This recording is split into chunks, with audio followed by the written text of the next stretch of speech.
And we are live. Hello, everyone, and welcome to the Soul Survivor podcast. Me and Ryan back to recap episode 12 of Survivor Season 43 and preview the finale of Survivor Season 43, which is coming this Wednesday. Very excited to get going here, Ryan.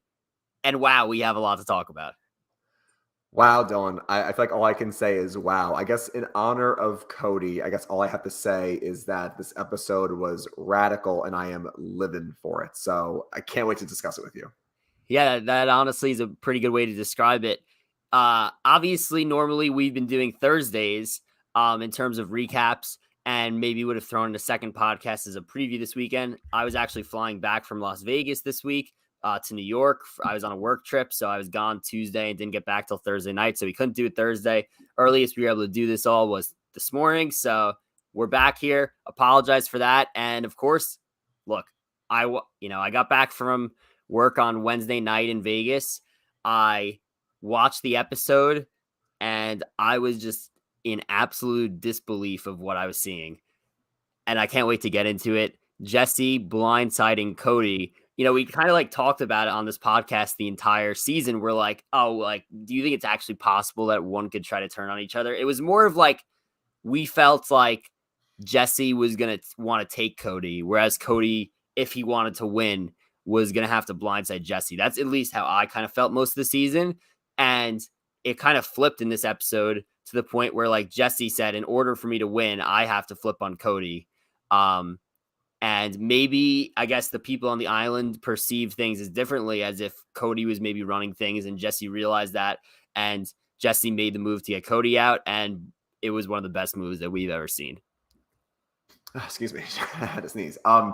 Yeah, I mean, best episode of the season by far, one of the biggest moves we've seen in a long time. And I know as we go through this podcast, we're going to talk about Jesse and where he would sit in the pantheon if he does end up winning the season, because easily the best player in a long time. I guess, Dylan, I guess to start, like you said, I think we had our perception backwards, where we kept saying, we think Cody has to cut Jesse because Jesse's going to win, obviously.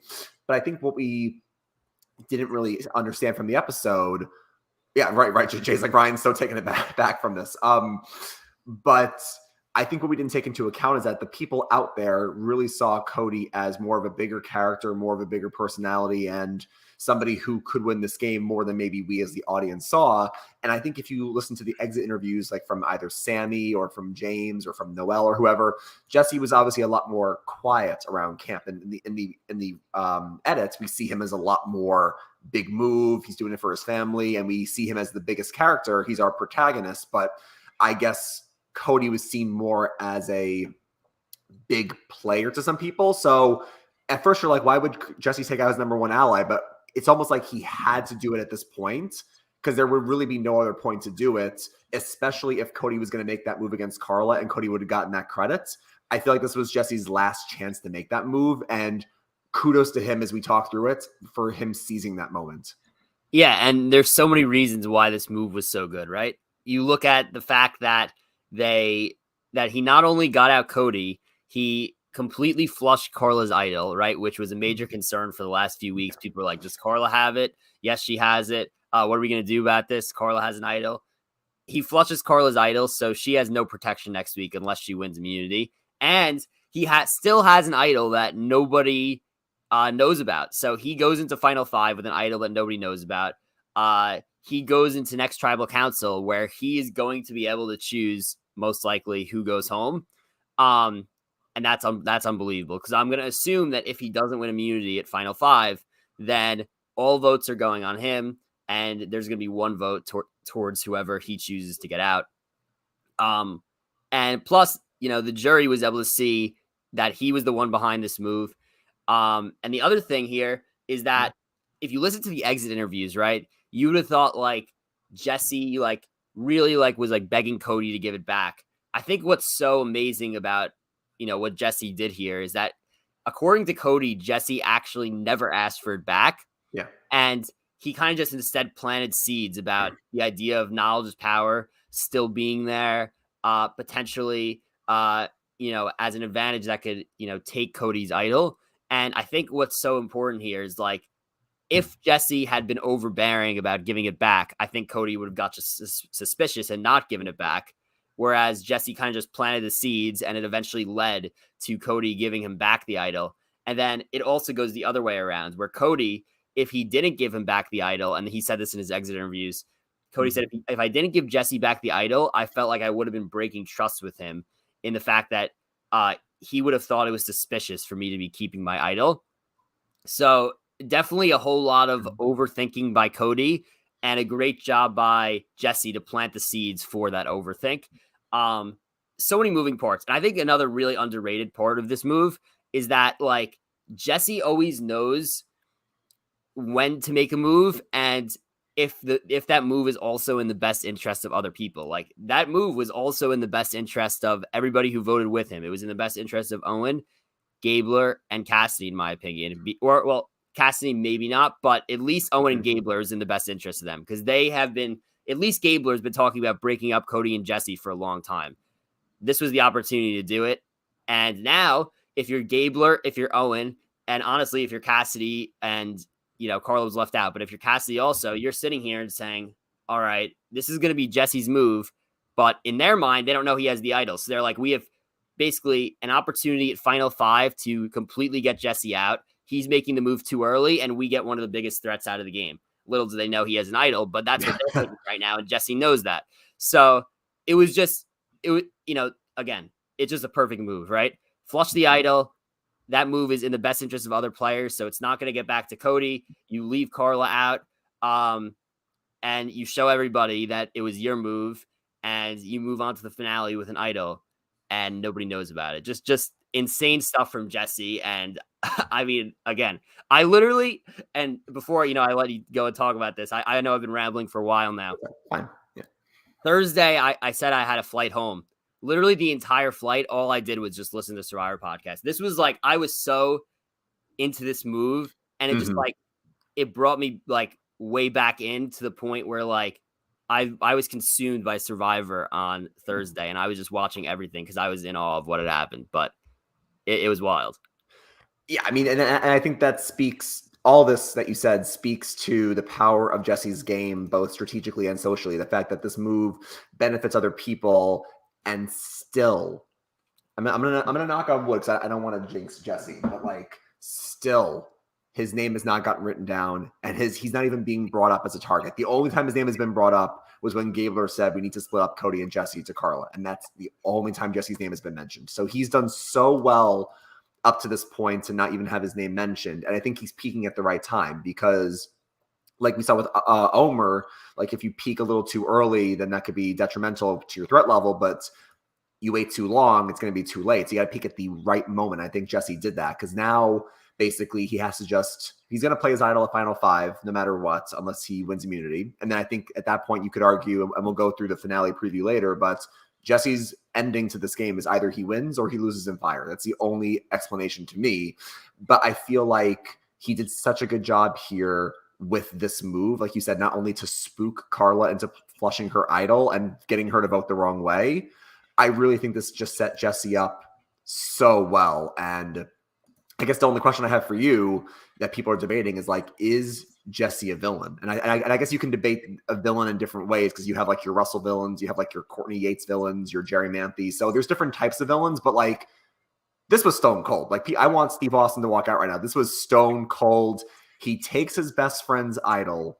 He votes out his best friend after already voting out Noelle and Dwight and NECA. He votes out basically his entire original tribe, and then also gets Carlos to flush his idol.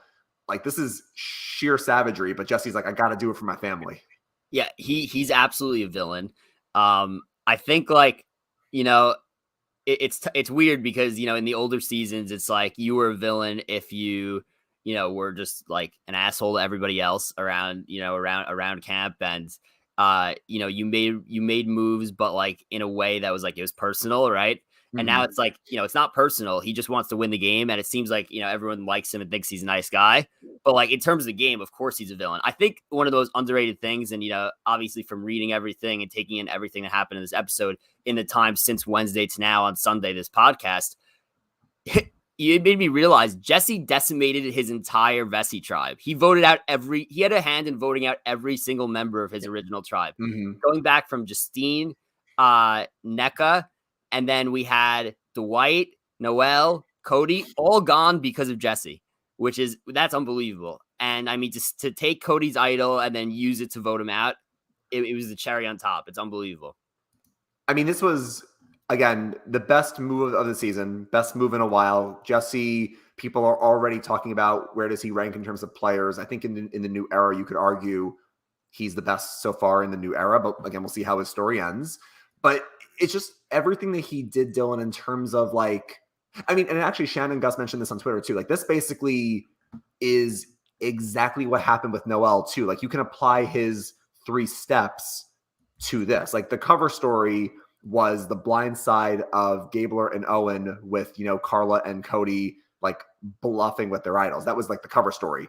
And then Carla being the target here was kind of like the fall guy, with Cody's like, okay, well, Carla's going to go home if this fails. But then the backup plan is blindsiding Cody. Like, you can apply that same logic to this, and it's so genius. And I feel like, I guess my other question for you is, I'm just trying to think about what I was going to say. Like, I mean, Jesse had to do this here, right? Because I think people were saying, like, when this first ended, okay, well, you got rid of an ally, and Cody was clearly never going to turn against you. I mean, Cody literally gave you his idol. You gave it back to him, and you could argue this is one of the worst moves ever, but like, then Cody gives it right back to you again at the final 6. It's like, why would you get rid of somebody who maybe would have brought you to final 3 possibly? Because now Jesse has to essentially win out or win in fire. But it's like, if Cody was seen in the eyes of the jury as like a likable, strong player, and maybe he was good at fire, Jesse, I think, had to do it right here. You have to do it based on what we heard from the people, other contestants in their exit interviews, right? It's like everyone had kind of been describing Jesse as being quiet. So I think they actually saw Cody as like the better player and like the more likely to win. And he's definitely very likable. So I think that, you don't want to risk going to the final 3 with Cody, because that's a problem, for Jesse. I think, this was the right move, because now, again, you still have your idol. I should say the right timing, obviously, is a great move. Yeah. You still have your idol going into final 5. You're guaranteed at minimum making fire in the final 4. And if you maneuver things correctly at the final 5 vote, then you're going to have an opportunity to put yourself in a good position for fire. What do I mean by that? I don't know who the best is at fire. We could go through it and speculate, but you would think that his plan at the final 5 would be to vote out whoever is the biggest threat at fire. Yeah, so actually, even though we're kind of jumping ahead to next week, and we still need to go through the episode, let's quickly dissect that since you mentioned it. So next week, Jesse's going to play his idol, I assume. I mean, you could argue he's going to do the Marianne thing where he's going to just still hold it in his pocket and pull it out. But no, at this point, he has to, because he's a big threat. The question then becomes, if everybody's going to throw their votes onto Jesse because he's the new biggest threat, and he gets Dylan the sole vote to eliminate someone because it's all on him, who does he get rid of? Because you could say he needs to get rid of the best fire maker. Well, that technically was Sammy, and Sammy's gone. So who's the next best fire maker? Is it Gabler? Is it Owen? Is it Cassidy? I want to hear your opinion. I feel like the right move here is to take out Owen at 5, because Owen not only is a great challenge competitor, probably the best one left. Like, I mean, Gabler was decent, and Carl and Cassidy have won some. I think Owen's probably the best overall competitor left. And you want to increase your chances of winning immunity at final 4. So I think he should get rid of Owen for that reason. But secondly, look who's on the jury. Janine loves Owen. Noel loves Owen. Sammy likes Owen. Like, the jury is pretty much pro Owen. And if Owen has an underdog story where he claws his way to the end, he might win. So I feel like, and I don't know how Owen is at fire, but like, I feel like Owen's the best person maybe to target other than Gabler, I feel like. What do you think? So I'm a little bit torn on this between Owen and Cassidy, right? I think you have to give Cassidy respect, obviously, because she continuously is winning these challenges. Is Cassidy as big a threat in fire? My guess is no. I don't think we've seen her making fire, but is she as big of a threat as Owen, in my opinion, at immunity challenge at this point? The answer is probably yes, right? So the question to me is, you also have to be like simultaneously focused on Final Four challenge, right? So if you win Final Four challenge, you have literally nothing to worry about in terms of fire, obviously, right? So you have to maximize your chances. So my guess is that, and again, anything could happen. My guess is that one of Owen and Cassidy will win immunity at Final Five, and that decision will probably be made much easier for him because you just vote out whoever doesn't win. In my opinion, we were always talking about Carla being the biggest threat. Maybe he still sees Carla as the biggest threat because he stripped her idol, but also by stripping her idol, you limit, possibilities of things that could go wrong at Final Five. I think at this point you have to bring Carla to at least fire with you, right? Because she doesn't seem like she could do a challenge at this rate. I was gonna say I hate to say it, but her hands, I just don't. Yeah, she doesn't seem like she could do a challenge. Gabler, other than that first individual immunity challenge, we haven't seen anything from him. I want to guess that he's probably good at fire based on just who Gabler is. That being said, I don't think there's any chance Gabler is in fire at all. Like I don't think there's any chance of that. So in my opinion, if you are Jesse, you try to set up fire against Carla, I think would be the move. Right. Well, and it seems because I think if you you kind of hope that here's what I think you hope for. Ready? I think you vote out. Let's just say that Cassidy doesn't win and Cassidy gets voted out at Final Five. Then you have a Final Four of Owen, Gabler, Carla, and Jesse. My prediction is that Owen wins Final Four immunity to get to the Final Three. And takes Gabler. And then takes Gabler and sends Carla and Jesse to the fire making against each other. And this just seems like it would just tie everything together from the season, right? We've had this underdog edit of Owen that he's losing every single time, losing. For him to win immunity and get to the Final Three would be, even though I don't think he's going to really get votes at the end at all, depending on who he's sitting next to, obviously. But, it would be a pretty crazy story for Owen to end up getting to the end of the game by winning immunity, right? It's like his story was that he's Charlie Brown. He called himself trying to kick the football. He can't win anything. He can't be on the right side of the vote. And then now he kind of got his footing a little bit at the end of the game, ends up winning immunity to get to the final four Final Three would be a great underdog story. He takes Gabler with him because one, why wouldn't you? And two, they've been together this entire time. And then you send Jesse and Carla to fire, which just makes sense with them being the two biggest threats. And I think Jesse feels like he could beat Carla in fire making. And clearly I think Jesse, he knows he's going to have to win some kind of challenge at the end before, unless he's going to have to win some kind of challenge to win this game. It's as simple as that. Yeah. Right. And go ahead.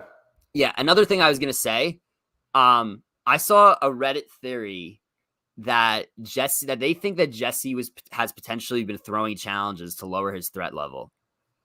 I don't know if I completely buy that. I also think it's possible that, look, we've seen players like Tony say after the game that they had not really any interest in winning the challenge to raise their threat level. I'm not sure if Jesse was in that position where if he won a challenge, it would have done much, but I don't want to rule out Jesse winning a Final Four immunity challenge, especially if one of Owen or Cassidy are gone by then, which is one of the other big challenge threats. So look, eventually he's going to have to win a challenge. The question is, who are you going to position yourself against to win that challenge? And another thing here, and I want to bring us back to a couple of weeks ago, where we kind of seen this foreshadowing of Jesse at fire for a long time now, right? The reason he wanted to vote out Sammy is because, quote unquote, Sammy was really good at fire and no one would be able to beat him there. So I think the fact that we got that tidbit of information then, to me, screams that Jesse's going to fire. I think we kind of all, suspect that at this point because I don't think he's going to win a challenge.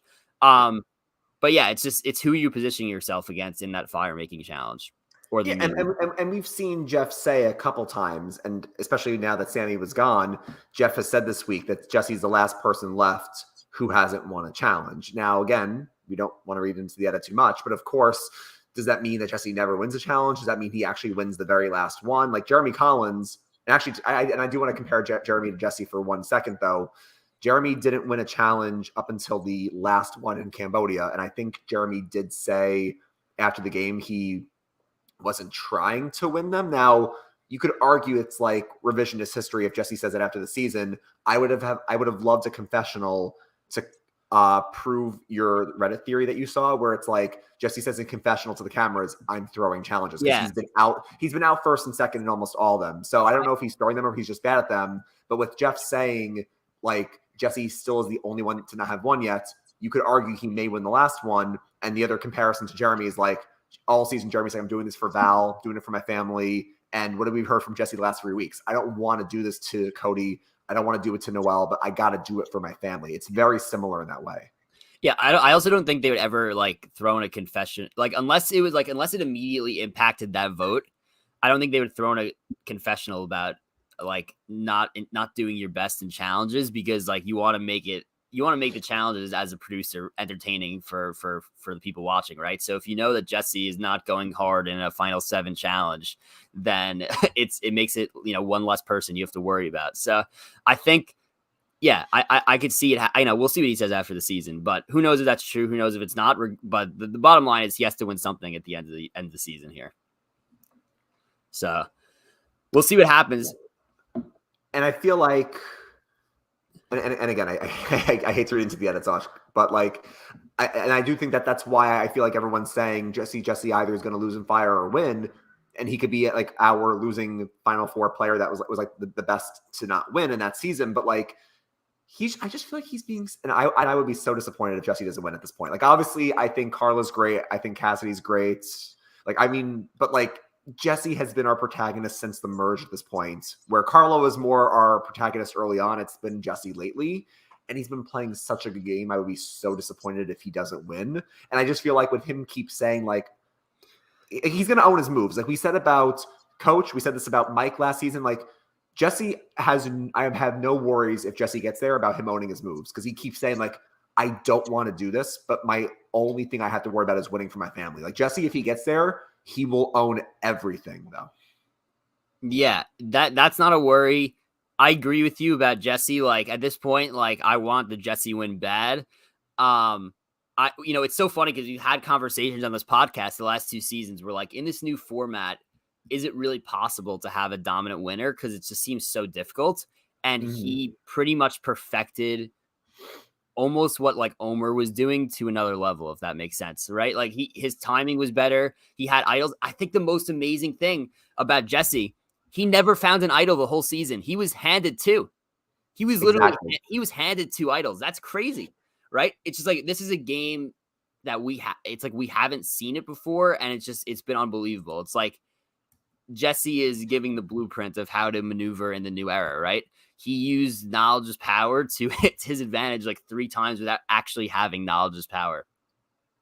And actually, I'm glad you brought up knowledge's power, because I was going to mention it earlier, but I can't believe I'm going to say this. I still hate knowledge's power. If I have to give knowledge's power 1 credit point, I will give it credit that the fear of it is causing people to make unforced errors. And that makes great gameplay or sloppy gameplay and great TV. Because what has it done so far? It has led to people spilling the beans about it, and they get voted out immediately because of it, like Gio and James. It also leads to people giving each other idols and advantages. And what happens is that people go home, or like we thought, people like Dwight go home with something in their pocket, even though Jesse has it. And then this week we hear from Cody in the exit interviews, the main reason he gives it back to Jesse, the idol, is because he fears Carla has knowledge's power. So I still hate it. I know you don't like it either, but I feel like for TV or for gameplay being kind of crazy, it's causing a lot of unforced errors in people, which I feel like is not great, but I feel like it makes it more entertaining. Yeah, I again, like Jesse, it's almost like, like Jesse is using what was out there to, his biggest advantage, right? And that's what makes the sign of a great player, is like he knows that this is a thing that keeps reoccurring, and he used it to get 2 idols, which is crazy.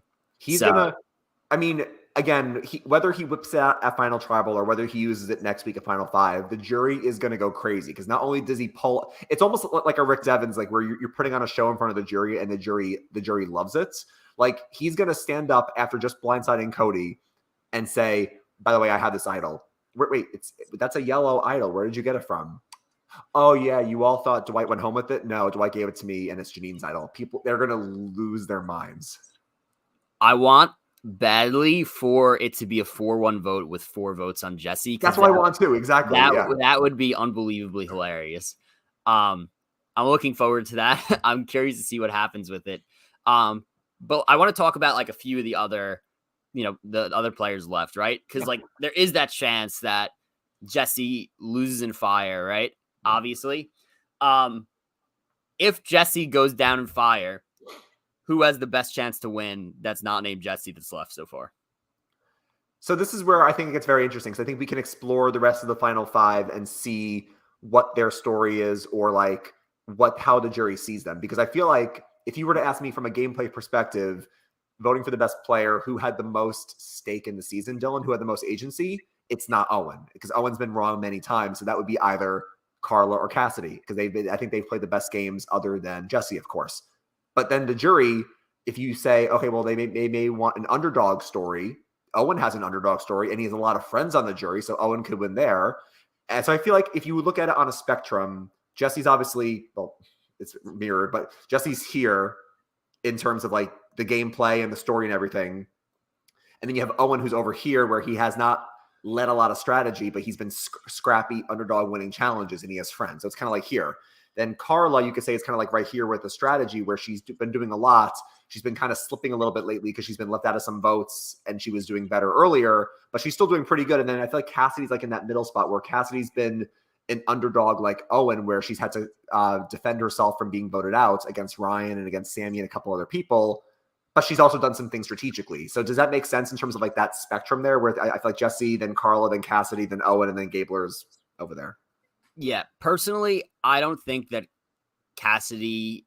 I think her chances to actually get to the final 3 are incredibly slim at this point, right? Everyone knows she's a huge challenge threat. Everyone seems to really like her. She clearly has had a hand in strategy with Carla this entire season, whether we see it or not, and we've kind of seen it a little bit. So I don't think Cassidy's going to get there. I think, Carla, if you went to me 3 episodes ago, I would have said she has as good of a chance, if not the best chance to win. And now it just seems like the way that they're editing it, right?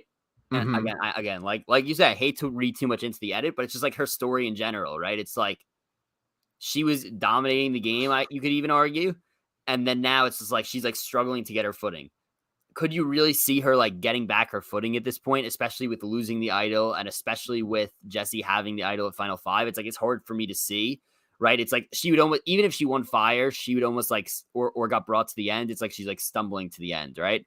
So do I think she gets votes if she gets to the end? Yeah, she'll probably get a few votes, even if she goes against Jesse, she could, in the final 3, she could probably get a vote or 2. But because I think people really like her, but it's like she is stumbling to the end in terms of gameplay. So that's like, for me, it's like she would have to do something pretty big. I don't know what that would be. I guess win fire, but like, yeah. I think that would maybe, if she beats Jesse in fire, then she probably gets the win. So I think you're right though. I think when you said earlier, your prediction was you think either Owen or Cassie is going to win the Final 5 challenge. But I think you're also right where the loser of that, I think, goes home. I think, honestly, if it's not Owen at 5, I think it's Cassidy, just based on what we're seeing, based on who Jesse's going to want to target with his idol. I think those are the most likely two at that point to go home at 5. Cassidy or Owen at 5. Yeah, and then I also want to bring up Gabler, right? It's like, to me, it's clear that he's going to get to the final 3, and we have been being fed nonstop. How many times this season have we heard Gabler say, "I'm hiding in plain sight"? He's literally said that like 17 times in the last like 5 episodes, right? So to me, that just screams that, okay, that's going to be his final jury speech, right? The question is like, are people going to buy that in terms of like, all right, yeah, like you were hiding in plain sight, but like, does that mean that, you were intentionally doing that, or are you selling this to us? And by the way, he clearly has been intentionally doing it, but I don't know if the rest of the jury is going to completely buy that from him. If that makes sense. Yeah. Again, I feel like he'd have to make like one more big move to get it to maybe have a chance. I do think Gabler's playing a pretty underrated game, especially from where he was at the beginning of the game. It's like we thought this guy was just going to be like the Brad of the season, for lack of a better comparison.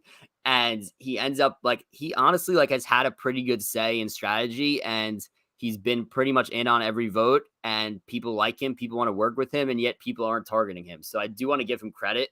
To me though, the hiding in plain sight argument, that's, I don't know if that's an argument you want to ever bring to the final tribal council, right? It's like you want the jury to see what you're doing. Whereas if you go there and you're like, I was hiding in plain sight, well, what is the jury supposed to be looking at? They're going to be like, I guess I could tell that, but like, how am I supposed to give somebody who's hiding in plain sight the money over somebody who has been like visibly making moves to advance themselves in the game? And I do believe Gabler's been doing that. You know, he's been doing a good job advancing himself further. I don't believe he's done enough in terms of like a singular vote out, if that makes sense, or a singular move that he could like stamp on his resume and be like, I was hiding in plain sight and then I did this, if that makes sense. That was like a long rambling explanation, but yeah. No, I think what you said made sense. And I think Gabler is so interesting because, and again, I feel bad because I've said like, oh, Gabler is not going to win. He's a 0% chance. But like, if you asked me about Marianne and Erica, I probably would have said, oh, they have a low chance. Then again, I think Marianne with her Omer move came into the finale looking really good. And even Erica, we didn't think she had a better shot than like Ricard or Deshawn at that matter. But I feel like Erica clearly was somebody who still could win. So I don't want to say Gabler has a 0% chance. And I feel like Gabler, to his credits, back to that spectrum I was saying, he's been more actively involved than Owen. He's been more in the loop than Owen has. So I will give Gabler credit strategically in terms of he has more agency than Owen for sure. I just worry with those confessionals, like you said, every single week. I'm hiding in plain sight. I'm hiding in plain sight. I just feel like and even though he doesn't have a vote against him yet, I just feel like the jury doesn't respect him. Like when I say Jesse has no votes against him, I don't have that in the same boat as Gabler not having any votes against him, because Jesse's been managing his threat level so well and has been playing so hard. Gabler, I feel like the people aren't voting for him just because I just don't think they're threatened by him. And kind of like Xander, where if Gabler gets to the end, I don't think they're scared of him at all, because I feel like, again, not to read into the edit, but you're earlier in the season when we see Gabler putting palm fronds on his tribe and they're bothered by that, or Gabler's talking during the challenge and Sammy and Owen are like, Gabler, shut up. I feel like, granted, he hasn't, and then at the merge feast, he's like, oh, by the way, Ellie did this to me. And Janine's like, why are you so like, let's such a loose cannon? I feel like just people just may not want to give him the money, even though Gabler, you know, he's a dad, he's a heart specialist. Gabler has a decent story. It's like, I just don't think people are threatened by him at all. And when he says, like, to your point, I'm hiding in plain sight, people are going to say, especially if he's there against Jesse, they're going to be like, what did you do, Gabler? Right. Yeah. I think, to me, his pitch is tough because if he gets there, even if Jesse's not sitting there, like, could you really see Gabler beating Carla at the end? Like to me, that, or Owen, or I don't. To me, you can. I actually, so I want to go back to what you said about Gabler and Owen, because I think that Gabler actually has a better shot to win than Owen, because I think he is, one, more likely to get to the final three, and two, has done more in terms of strategy and been more on the right side of the votes. So I will say that I think Gabler has a chance to beat Owen, right? And that's why he wants to go with him. I think that he actually has a chance to get more votes than Owen. The question is, all right, then he's either going, if he doesn't get there with Jesse, he's either going against Carla or Cassidy, both of whom, based on my read, the jury is going to probably respect and like a lot, I think. Unless Carla continues to like stumble and tumble, like goes all the way down this episode again. And even so, it's like she played so well until like the final 7 that I almost feel like that she still wins it over them. Right. And I think with Gabler, because again, I think Gabler, the only chance, first of all, I think he only can win if he's there with Owen and Cassidy, because I don't think he's beating Jesse and I don't think he's beating Carla if either of them are there. So he only can, I think Gabler can only win. And actually, same thing as Owen. I think Owen and Gabler can only win if Jesse and Carla go out at 4 and 5. That's the only thing that I can think of. But with Gabler, I agree with you. Gabler's had a more strategic stake in the game. But like, if you look at the jury and who the jury likes, like, he's not getting Janine's vote over Owen. He's not getting Noelle's vote, and he's not getting Sammy's vote over Owen, I think. So right away, Owen has more friends and he's an underdog. So I feel like that's where it gets tough. Where what is a jury going to like and respect? Because someone said this. I can't remember if it was Rob or Steven or who said it, but like every jury has their own rubric, like they're the teacher, and you need to figure out like what is that jury's rubric? Because sometimes juries are bitter. Sometimes juries vote for who they like the best. Sometimes they vote for the best player, no matter what. So you need to figure out based on who's on the jury, how will they vote? Like, what did we see this past episode? Jesse votes out Cody. And by the way, we can talk about this. Cody looks so hurt at first. I was like, oh my God, Cody's going to be pissed. He goes for the handshake, Jesse, and I thought he was going to stiff Jesse on the handshake. And then finally he's like, it's all good, dude. I understand. You don't need to explain. Like, I feel like you need to figure out what the jury's going to like and respect because they're all different. But wait. I want to go back to that point for a second. Yeah. If you listen to the exit interview, he says, like, when I got to the tent after I left the game, he's like, it's the most mad I've ever been in my life. Like, I threw a fit. Like, I went crazy. I wish, and again, I've seen this all over the place in the last few days. Why do we not have Ponderosa anymore? Like, what? Like, this is what you want. This is what the like Ponderosa was made for. How do you not have Ponderosa after a move like this? Like, it's brutal. That being said, I'm kind of wondering, like, not that it would matter if Jesse's sitting there at the end, but like, I would assume Cody gets over it and is just like, yeah, I would vote for Jesse if he's sitting there. I can't imagine Cody voting any other way, but like, I'm curious to see what he says at the final immunity challenge, at the final tribal, if Jesse's sitting there. Yeah, and I think Andre brings up a good point in the chat where it's like we've seen people, and we've seen this both ways. We've seen people really cool in the moments, like, hey, you got me, good game. But then they get to final tribal council, and it's like, no, I thought about it, and I'm very pissed at you. And that's why people kind of lose their jury votes. But on the other hand, we've seen people like, for example, when Kim Spradlin blindsides Kat, and Kat's like so hurt at Kim, and then Kat gets to the final tribal council, and she's like, Kim, I was so mad at you. But like, and then she talks about like her heart condition. She's like, I don't have time to be mad at people. I have to respect what you did in the game. Like, we've seen it both ways where people, Ponderosa, and again, I wish we saw it, like you said, it leads to two different things. People could either start upset, but end up being okay with it, or they could start being okay with it and then being really pissed at you. So you don't know how that's going to go. But you're right. I think unless Cody is still mad, I still feel like he's going to give Jesse respect, especially when Cody's going to say, like, hey, man, just tell me why you did it. Jesse's going to explain, you were a big threat. It was game respects game, bro. It was nothing against you. I had to do it at that moment. You were going to beat me. And I think Cody would respect it. Yeah, I do agree with that. Now, what was I going to get into here? So, final tribal council. I completely lost my train of thought. Okay, while you're thinking, I have one thing to bring up, actually. Yeah. Because every week we always talk about, like, because of the editing, who was left out of the vote, who was brought into the vote. One thing at the start of the episode I wanted to mention, since we haven't really delved into the early parts, we've been focusing on like the ending of the episode and looking to the finale. We were wondering, okay, like when like Carla's been left out of the vote a couple times, but she's been brought in, like she was brought in on the James vote by Sammy. And then she was like, we said, how did Carla figure out how to vote Sammy over Cassidy? Like, who told her? And we were like, who told her? It seems like from what we saw, no one told Carla. Carla got spooked by Sammy being like, you know what? I'm going to play my shot in the dark. I'm just going to go for it. And I have to give credit to Carla there, because I think that would have been a knock against her if on the last few votes she's had to be brought in by somebody. But I will give her credit where she realizes, well, if Sammy's going to play a shot in the dark, we weren't voting the same way anyway. Because basically, if we were going to vote the same way, then he should be fine.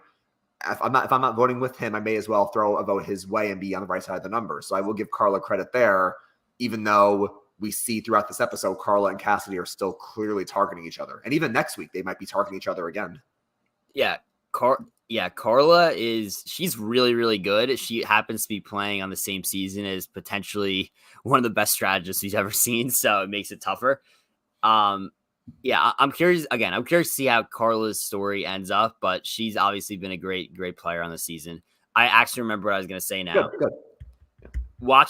If you watched like Rob Cesternino's exit interview with Cody on like video, like on YouTube, he seems so shaken still from this vote, like him talking about it.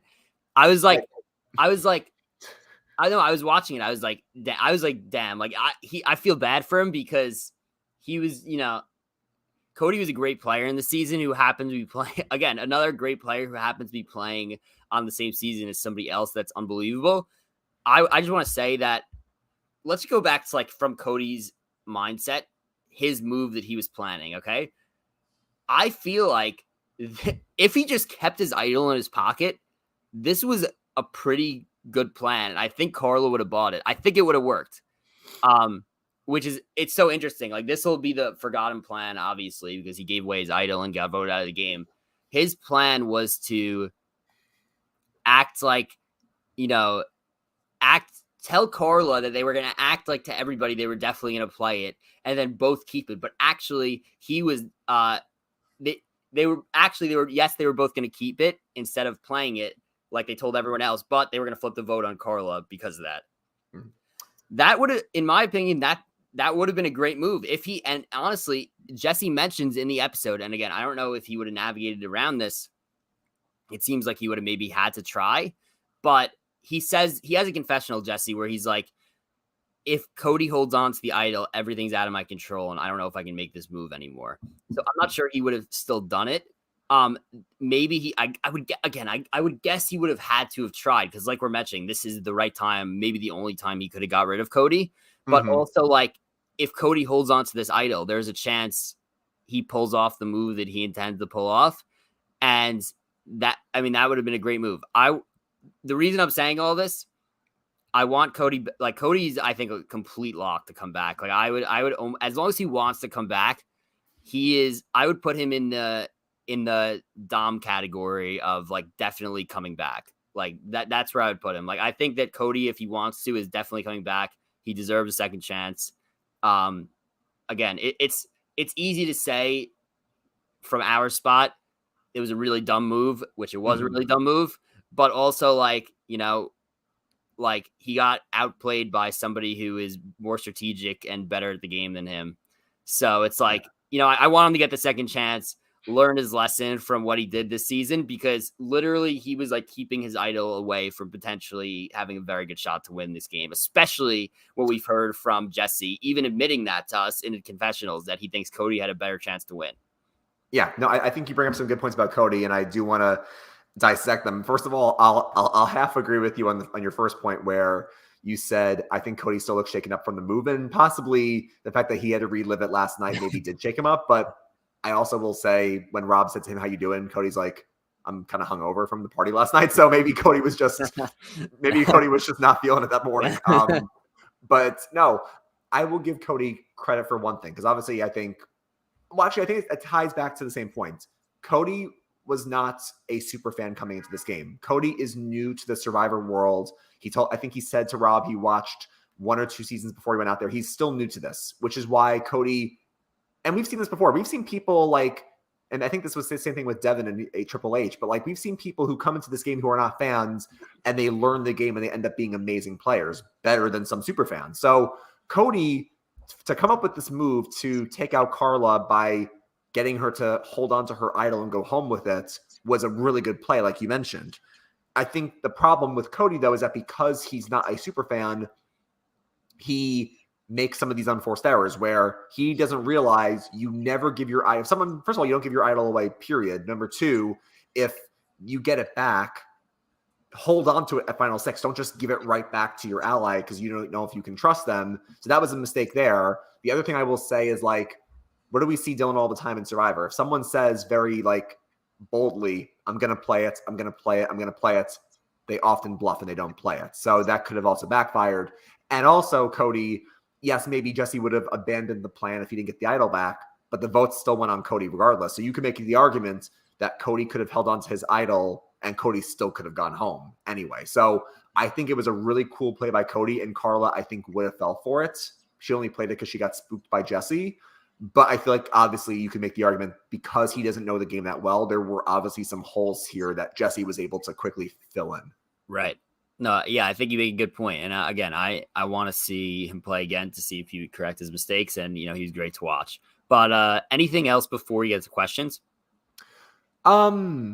I will say, just as a side note, because we talked about Cody's plan just now, we talked about Jesse and everything. We talked about the early parts of the episode. Carla fake crying was pretty fun.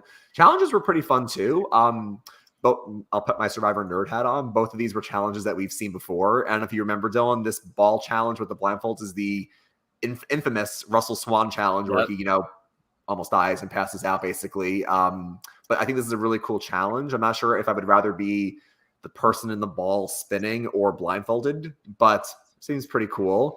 Both sound miserable. I would agree. Yeah. Both sound absolutely miserable to be blindfolded that long or to just be nauseous spinning. Both don't sound fun. And then that immunity challenge, which we didn't mention it, but Cody lost by like 5 seconds. So Cody actually could have been safe tonight if he beat Cassidy. But that was the challenge I think we saw in Millennials Gen X with the upside down bats, which is a really cool puzzle too. Yeah, I like that puzzle. It was like you saw, it was able to like be completed like a bunch of different ways. Like Cassidy was wrong, and then like Jesse, it looked like he was like in the lead, and then he like had the puzzle. If you like look closely, he had the bat like backwards, but like it looked like there was a hole in the middle. I don't know, but the reason why I remember this from Millennials Gen X is because Jay, because this is when Jay went home. He was the first one to the puzzle, but he didn't cover his code. And then people copied his number lock code and they caught up to him. Jesse didn't cover his code, but I'm guessing they all had different combinations because no one looked over at Jesse's puzzle. Yeah. Maybe told them they all have different combinations. And then you're right. Cassidy had the puzzle, but she flipped the bat's wing and she had to do that. I remember Jay, I think, had the puzzle finished. And then because it's hanging, I think part of his puzzle fell off, which is why this is such a complicated thing. So that made it pretty exciting. And then Carla with her hands, Carla was falling apart there. I felt bad. Yeah, shout out to Survivor also for the challenges this season. All have been really good, and they've been old challenges. So, I mean, we were saying that the challenges had like lost, they've lost a little bit, but like they're back. They're back. Because you want to know why, Dylan? What have we seen the last 5 weeks? They're bringing back classic challenges. No, I don't want to see it's amazing holding the ball. They're bringing back classic challenges. Right. Yeah. All right, let's get to questions here before we head off for the day. So this is a you question, Ryan. I would not know this. Jay says, so this is when we were talking about Jesse voting out every member of the Vessi tribe, his original tribe. So Jay wants to know, has anyone ever had a hand in voting out their entire original tribe? Any ideas? Would you know that, Ryan? If you gave me more time, I could think of it. In the moment, I'm trying to like quickly, I'll only take like 10 seconds if I can think about like who has decimated their own tribe. I mean, I can think of some minor examples, like, when Shambo kind of helped Foa take out the rest of Galu. Like, that's an easy example I could think of. Someone you could argue who's played like a Sandra type game where it's anybody but me probably has voted out their whole entire tribe, and they had no problem doing it. I'm sure people in the comments can think of things a bit quicker, but those are some things where I think we've seen it before. Yeah. Okay, this is interesting. Another question from Jay here, and I legitimately was this like crossed my mind with Owen. I feel like Owen is Jay says, I feel like Owen is getting a Final Four fire-making losers edit, like an underdog fallen angel edit, similar to Kelly Wentworth and Second Chance's thoughts. I was legitimately thinking this kind of feels like it feels a little bit like a Kelly Wentworth game in Second Chances, in the sense that, like Kelly couldn't get on the right side of the votes ever. The difference is that the difference between the two is that like there's two differences in my opinion. One of them is like an actual game difference, and that's that obviously Kelly had her big signature move where Owen doesn't have a signature move. Yeah.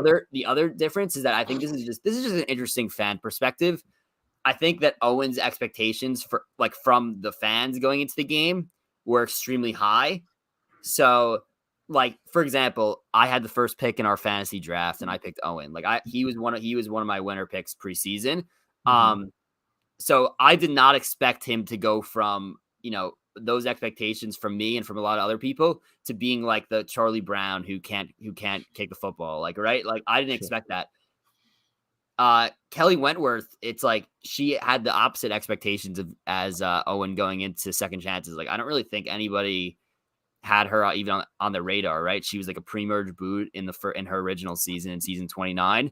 And then for her to kind of grow from like being the person that nobody thought was going to do well to being the underdog of the season, it was it was like very, I personally, and she was on this podcast, right? If you go back, you look at her YouTube channel, Kelly was on this podcast for Winners of War. Like, obviously we were huge fans of her, and she was like very, very, she was a fan favorite of the season in the sense that she was so easy to root for. I'm not saying Owen isn't. It's just the fact that like, I think it's just different arcs based on like our psychology of how we thought the players were going to turn out, but like similar arcs in the actual game, if that makes sense.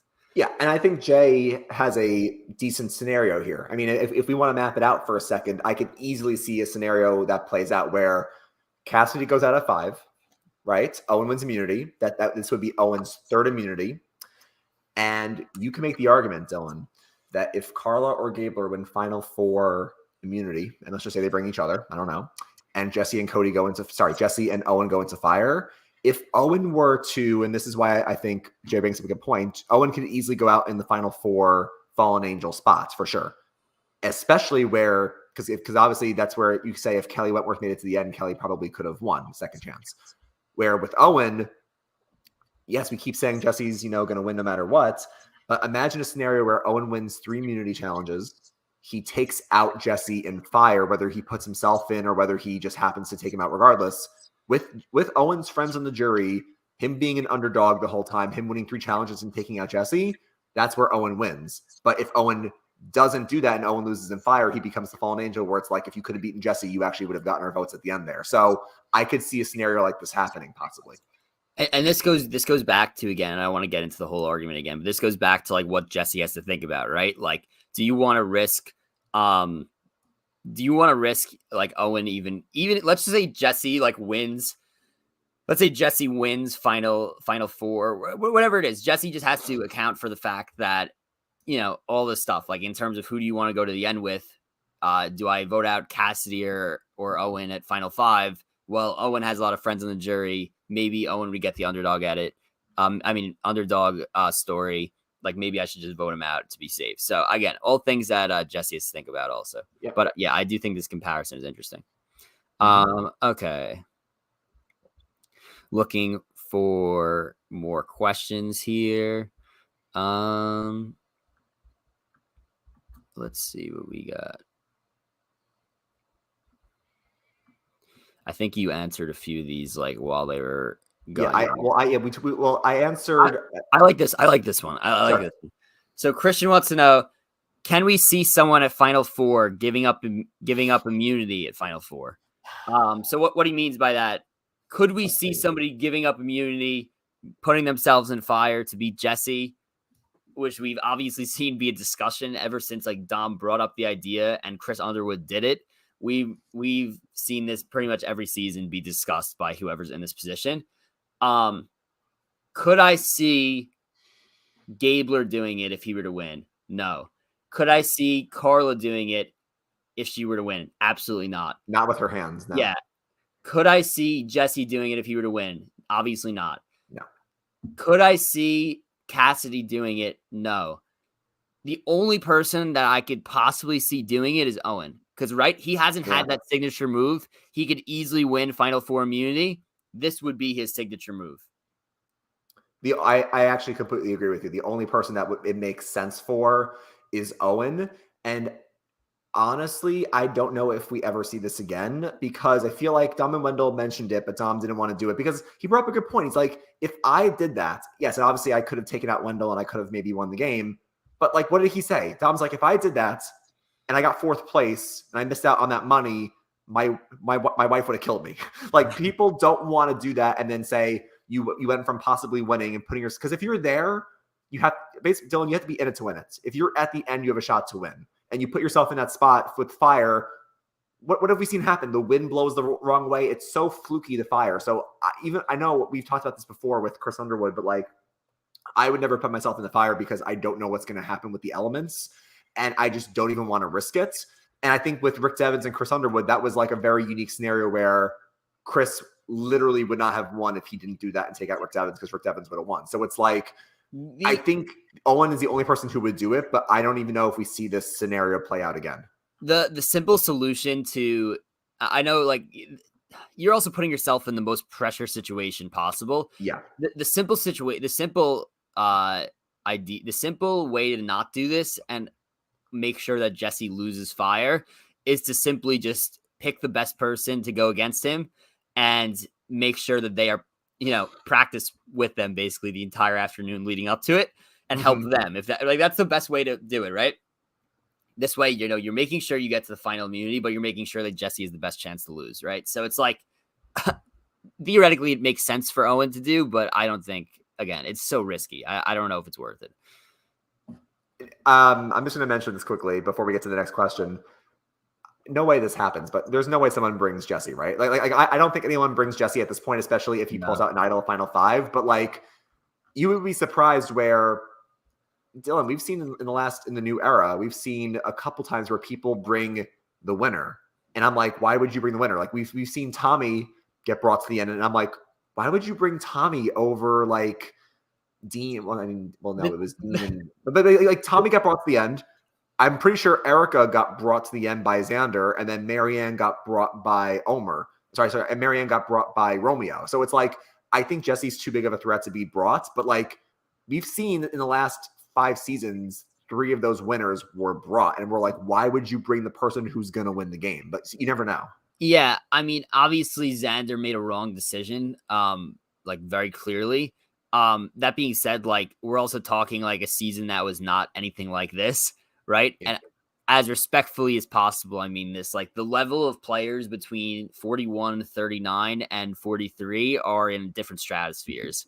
So it's like, I don't think anyone makes the wrong decision. And again, you just go person by person. There's no way, especially after Jesse just pulled that off. There's no way anyone does it.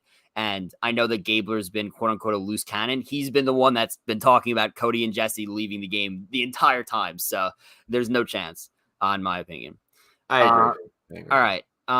Just going to look real quick here. Okay, this is interesting. Jay says, if knowledge of power stays in the game, will future players now hold on to their advantages and risk getting it stolen from knowledge of power after what happened to Janine and Cody's idol? This is an interesting conversation, right? It's like, yeah, it's tough to say. Like, right, what is the strategy around this? Now that this happened this season, right? Again, knowledge of power handed Jesse 2 idols without him actually having the knowledge of power. So to me, it's just like, I think the move is it's okay to give it to somebody else, but 1, they have to be trustworthy, and 2, after that known knowledge of power is out, you cannot anticipate another one coming back in. You just have to go based on what you know, in my opinion. But it's tough to say. I think it is going to be conversation going forward. I think the pendulum, Dylan, is going to swing the other way, because when Survivor first started introducing idols and advantages, nobody said a word, and people kept it a secret, and people were surprised, and then it worked well. Then as we headed into this new era, people have started to share things more and more. And now people share everything. So the pendulum has gone the complete opposite direction. I think, especially because 43 didn't see the end of 42 where Marianne whipped out her idol. They only saw the first half of it. If Marianne whips out her idol, and if Jesse now whips out his idol, and now people, and 44 is already filmed, but 45 and beyond, if people have seen them, if the winners are people who hold on to secrets the longest, and they see how knowledge is power is ruining people and how people are giving things up and putting them in people's pockets, I think the pendulum's going to go maybe back more towards old school, where maybe 45 on, I seriously think we're going to see less people share information and less people share giving up idols in pockets. Because look at what has happened because of that. Because people have to realize, if the winners are people who kept the secret the longest, I should replicate that strategy, I feel like. Yeah, no, you're definitely, that's definitely a good point, and it's interesting to think about. I think that, like we said, we've been yelling at our TV screens these new seasons, and how are you telling everybody about your advantages, right? Then again, Survivor is kind of making you do it when you're doing the beats, and then everybody's able to compare because everybody has the same challenge pre-merge, and it's like, well, somehow Carla managed to make this like not known to anybody until she actually told Cassidy, right? So I don't know how people didn't connect the dots there, but that being said, Survivor's trying to make everything known so that the knowledge of power could work the same way. Will Survivor do that in the future? I don't know. But yeah, I think that people should probably keep things quiet going forward. I think it's a good theory. Funny comment from UNC Andre here goes, what would happen if the person with knowledge of power actually keeps that knowledge to themselves? It would work. All right. Next question. I think we only have a couple more here. Yep. So UNC Andre wants to know, without having seen Marianne's win, is there any world where Jesse chooses not to play the idol at the next tribal without having won the immunity challenge? At this point, to me, there's no incentive to doing so, right? Like, it's different because Marianne, like, I don't know, the position she was in was different. It was like everyone was seeing Lindsay as the big threat, despite the fact that Marianne had just made that move. So it was like Lindsay didn't win immunity. Lindsay gets voted out. There's nothing for me to do there. Jesse, there's no way he's shedding this target. No way. So I would assume that he's playing it no matter what. I just don't think it's worth it. And maybe I'm too cautious of a player, but I feel like, yes, you can make the argument that if people are gunning for Owen, or if Carla and Cassidy still are going to target each other, let's just say Owen wins immunity and Carla and Cassidy target each other, and Jesse's like, oh, I can just hold on to it and I can whip it out at the final tribal. I just feel like, Dylan, if it's the last night, you can use it. Like what did Boston Rob say in Redemption Island when he played it? And I think Andrea went home at 5. He was like, better to play it and not need it than to need it and not play it. Like Boston Rob was not getting voted out there. Like everybody voted out Andrea very clearly. Rob was in no danger. And you could argue Boston Rob could have just held on to his idol in Redemption Island. But it's like, if it's the last night you can use it, why not just use it? Like either way, you're going to get the same shocked reaction from the jury because no one knows Jesse has it. So just secure your safety. Yeah, for sure. I agree. I don't think there's any chance that he doesn't play it. Okay. So we have a few other questions I think are good to end with here. Sure. So this is like, okay. So Jay has like a combined question here. It's like, he says, given that 2 idols were played at Final 6, do you guys think they'll plant an idol at 5? And do you guys think that there will be an advantage in the challenge at Final 5, like 41-42?